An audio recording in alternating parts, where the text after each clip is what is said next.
Hello ഗൈസേ നോക്കിയെന്ന് ഞാൻ എപ്പോഴും എടുക്കുന്ന നോർമൽ ഹെയർ സ്റ്റൈലല്ലേ, ആ ഹെയർ സ്റ്റൈൽ എടുത്ത് കാണിച്ചു തരേണ്ടി പോകുന്നുണ്ടോ. എന്നോട് കുറേ പേര് ചോദിച്ചിട്ടുണ്ടായിരുന്നു ആ ഹെയർ സ്റ്റൈൽ എങ്ങനെ എടുക്കുന്നത്, അതുപോലെ തന്നെ എത്ര നേരം വേണ്ടെന്നൊക്കെ ചോദിച്ചിട്ടുണ്ടായിരുന്നു കേട്ടോ. അപ്പോൾ ഞാൻ കാണിച്ചു തരാം എങ്ങനെയാണ് ഞാൻ ആ ഹെയർ സ്റ്റൈൽ എടുക്കുന്നത്. ഫസ്റ്റ് ഓഫ് ഓൾ എന്താക്കാം, മുടി ഇങ്ങനെ ഇടുക, കണ്ടില്ലേ, മുടി ഇങ്ങനെ ഇട്ടിട്ട് മുടി ഇങ്ങനെ ഇരുന്നു കേട്ടോ. ചീപ്പൊക്കെ ഇങ്ങനെ എറിയണം. എന്നിട്ട് നമ്മൾ മുടി കൊണ്ടില്ലേ ഗൈസ്, ഇങ്ങനെ ഇവിടുന്ന് ഇങ്ങനെ മുടി എടുത്തിട്ട് ഇവിടേക്ക് കെട്ടാം കേട്ടോ. അപ്പോൾ മോശമായിട്ട് ഇങ്ങനെ എടുത്തിട്ട് ഇങ്ങോട്ട് കയറിയിട്ടുണ്ടാവും. അപ്പോൾ ഇവിടെ ഇങ്ങനെ വലിക്കണം.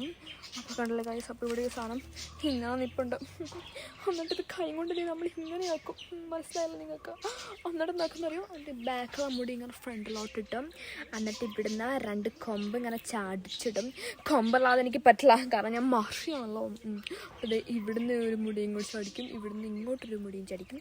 അപ്പോൾ ഇത് എൻ്റെ ഹെയർ സ്റ്റൈൽ റെഡി ആയിട്ടുണ്ട് ഗൈസ്. നിങ്ങൾ ട്രൈ ചെയ്തിട്ട് മറക്കരുത്. ഞാൻ പറഞ്ഞല്ലോ, ഏതെങ്കിലും മുടി ഇല്ലെങ്കിൽ മുടി കടെടുത്തിട്ട് ചെയ്യേണ്ടതാണ്. ഓക്കെ ഗൈസ്, നമുക്ക് ന്യൂ ഹെയർ സ്റ്റൈൽ ഇഷ്ടപ്പെടുന്ന വിചാരിക്കുന്നു. ന്യൂ അല്ല, ഓൾഡല്ല, എൻ്റെ ഹെയർ സ്റ്റൈൽ 15 വർഷം ഹെയർ സ്റ്റൈൽ ഇഷ്ടപ്പെടുന്ന വിചാരിക്കുന്നു. കമന്റ് ചെയ്യാനായിട്ട് മറക്കരുത് കേട്ടോ പറഞ്ഞത്.